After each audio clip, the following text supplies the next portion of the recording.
سورہ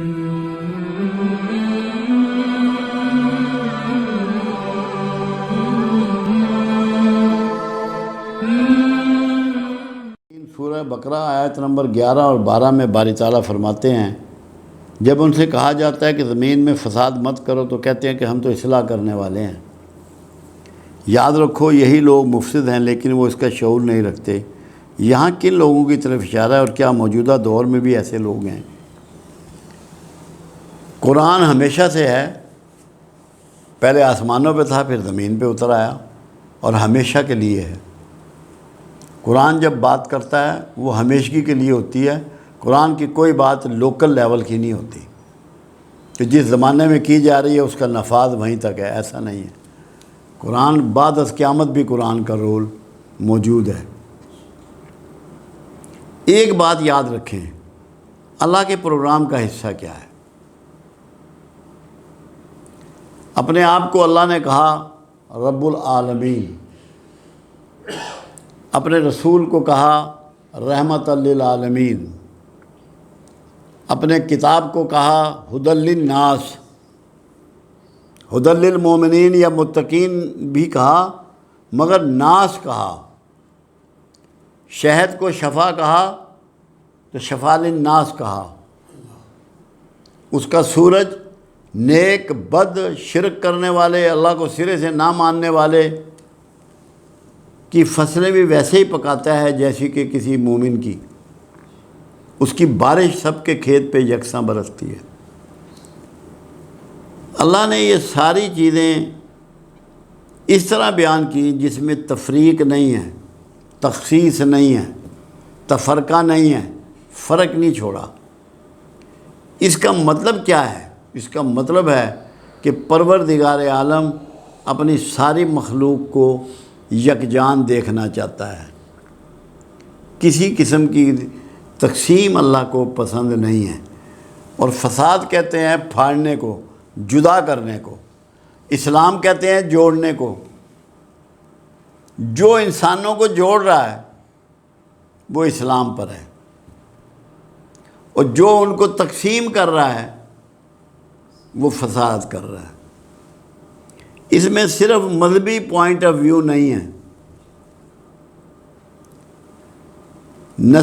نسب کے لحاظ سے بانٹ رہا ہے، زبان کے لحاظ سے بانٹ رہا ہے، قبیلوں کے لحاظ سے بانٹ رہا ہے، ذاتوں کے لحاظ سے بانٹ رہا ہے، دولت کی حیثیت کے لحاظ سے بانٹ رہا ہے، عالم اور جاہل میں بانٹ رہا ہے، مسلکوں میں بانٹ رہا ہے، مذاہب میں بانٹ رہا ہے۔ یہاں سارے لوگ اس سے مراد ہیں۔ اور آج دنیا میں جتنا فساد آج ہے کل نہیں تھا۔ آپ کے زمانے کو جب آپ تشریف لائے تو دور جہالت کہا جاتا تھا اس کو۔ آج اس سے زیادہ جہالت دنیا میں موجود ہے کہ جو اپنے آپ کو مہذب کہلاتے ہیں وہ کمزور ملکوں کا، کمزور عوام کا اتنا استحصال کرتے ہیں کہ فساد سے بڑھ کے بھی کوئی لفظ ہو تو ان پہ لاگو ہوتا ہے۔ کسی انسان کو جو اس کے بنیادی حقوق ہیں وہ بالکل نہیں دیتے۔ اس سے بڑا فساد اور کیا ہوگا؟ اور فساد کے لیے تو اللہ نے یہ فرمایا کہ ملک میں امن ہونے کے بعد جو لوگ فساد پھیلاتے ہیں ان کو عبرت بنا دو، ایسی سزائیں دو کہ عبرت بن جائے۔ تو سب سے بڑا جو دین میں کام ہے اس وقت وہ فساد کا روکنا ہے۔ جہاں آپ کو نفرت آئے، نظر آئے کسی وجہ سے بھی، استغفار پڑھیں اور کوشش کریں کہ آپ کے رویے کی وجہ سے دو لوگ قریب آ جائیں۔ جو لوگوں کو دور کر رہے ہیں، کہتے سب یہی، اصلاح کا مطلب ہوتا ہے یہ سل سے نکلا ہے، صلح سے، جوڑنے والا، قریب کرنے والا، متصل کرنے والا۔ جو یہ کام نہیں کر رہا وہ ہرگز اللہ کے مقبول بندوں میں نہیں ہے۔ وجہ جو مرضی ہو، یہ بہت سی وجوہات میں نے اس میں بیان کر دی ہیں۔ اپنی زندگی میں جس کو اللہ سے تعلق ہے، رسول اللہ سے جو تعلق اپنا سمجھتا ہے صلی اللہ علیہ وسلم، وہ لوگوں کو جوڑنے کے کام پر لگ جائے، پھاڑے نہیں۔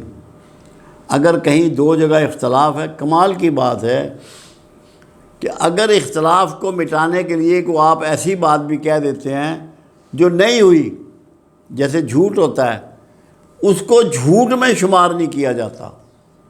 اصلاح احوال کے لیے، لوگوں کو ملانے کے لیے اگر آپ بات کر رہے ہیں تو اس کو جھوٹ کے زمرے سے نکال دیا جاتا ہے۔ اتنا ضروری ہے،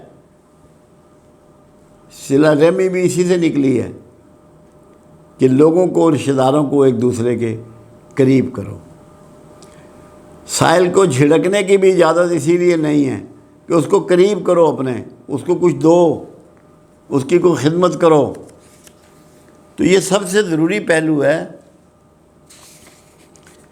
اور بدنصیبی یہ ہے جو لوگ دعوت دین کے کام سے بھی وابستہ ہیں، انہوں نے بھی اپنے الگ الگ گروہ بنا رکھے ہیں۔ اللہ ان پہ رحم فرمائے پروردگار، اور یہ سمجھ عطا فرمائے۔ محبت سے ہی دین کو پیش کرنا ہے، دعوت کا کام محبت سے کرنا ہے۔ آپ کو جب اللہ یہ کہتا ہے کہ دین کے بارے میں مناظرہ کرو، تب بھی یہ کہتا ہے کہ نرمی سے اور خوشخبری کے انداز میں کرو۔ تمہارے لہجے میں، تمہارے انداز میں سختی نہیں ہونی چاہیے، تاکہ تم کسی کا دل دکھا کے اسے اپنے سے دور نہ کرو۔ تو دلوں کو جوڑنا ہے، دلوں کو قریب لانا ہے، لوگوں کو جوڑنا ہے، لوگوں کو قریب لانا ہے۔ یہ سب سے ضروری ہے۔ جو ایسا نہیں کر رہے، اللہ انہیں معاف کرے اور انہیں ہدایت عطا فرمائے پروردگار عالم، کہ وہ محبت کو عام کریں، معافی کو عام کریں۔ جب اللہ نے معاف کرنے والے کو بہت بڑا رتبہ اور مرتبہ دیا، کیا مقصد؟ معافی سے آپ جڑ جاتے ہیں، بدلے سے آپ دور ہو جاتے ہیں، نفرت سے آپ پرے ہٹ جاتے ہیں، محبت سے جڑتے ہیں۔